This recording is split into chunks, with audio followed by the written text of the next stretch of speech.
দেশের বাজারে সব রেকর্ড ভেঙে ইতিহাসের সর্বোচ্চ দামে পৌঁছে গেছে সোনা। কখনো টানা বাড়ছে, আবার কখনো টানা কমছে। উত্থান পতনের এই প্রবণতায় চলতি বছর সোনার দাম সমন্বয় হয়েছে 50 বার।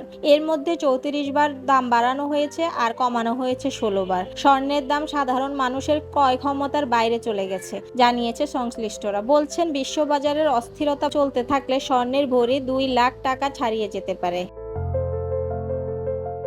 সবশেষ রোববার রাতে বাংলাদেশ জুয়েলার্স সমিতি বাজুস নতুন করে সোনার দাম বাড়ানোর ঘোষণা দেয়। এতে দেশের ইতিহাসে সোনার দাম পৌঁছেছে সর্বোচ্চ পর্যায়ে। বাজুস এর বিজ্ঞপ্তিতে জানানো হয়, জাতীয় বাজারে তেজাবি সোনার পিওর গোল্ড মূল্য বেড়েছে। ফলে সার্বিক পরিস্থিতি বিবেচনায় সোনার দাম নির্ধারণ করা হয়েছে। নতুন দাম অনুযায়ী দেশের বাজারে প্রতি ভরি 22 ক্যারেট সোনার দাম পড়বে 1,81,550 টাকা। এছাড়া 21 ক্যারেট প্রতি ভরি 1,73,304 টাকা, 18 ক্যারেট প্রতি ভরি 1,48,541 টাকা এবং সনাতন পদ্ধতির প্রতি ভরি সোনার দাম 1,23,067 টাকা নির্ধারণ করা হয়েছে।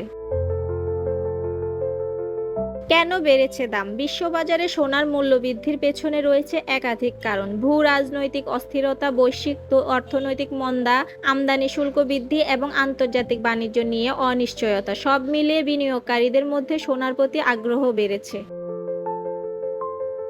বিশেষজ্ঞদের মতে, অর্থনৈতিক সংকট, যুদ্ধ বা বৈশ্বিক অনিশ্চয়তার সময়ে বিনিয়োগকারীরা সাধারণত শেয়ার বাজার বা বন্ডের পরিবর্তে সোনাকে বেশি নিরাপদ মনে করেন, কারণ সোনার দাম তুলনামূলকভাবে স্থিতিশীল থাকে।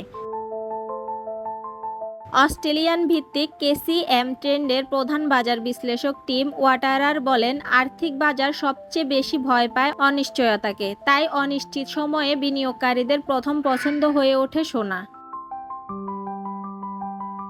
এছাড়া মার্কিন যুক্তরাষ্ট্রের প্রেসিডেন্ট ডোনাল্ড ট্রাম্পের শুল্ক নীতি এবং লিবারেশন ডে শুল্ক আরব বিশ্ববাজারে অস্থিরতা তৈরি করছে। এর ফলে বৈশ্বিক বাণিজ্যের ভবিষ্যৎ নিয়ে উদ্বেগ বেড়েছে এবং সোনার প্রতি ঝোঁক আরও বেড়েছে।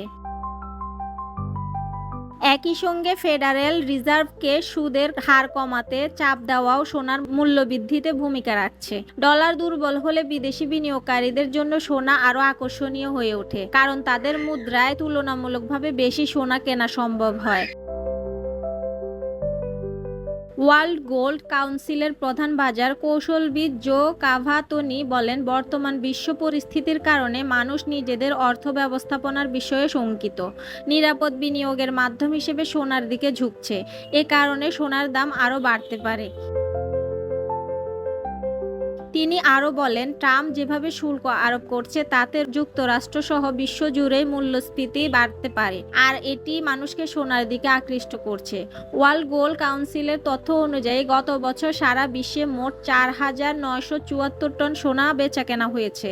মানুষ এখন সোনার বার এবং সোনা ভিত্তিক এক্সচেঞ্জ ট্রেন্ডের ফান্ডের ETF বিনিয়োগও বাড়াচ্ছে।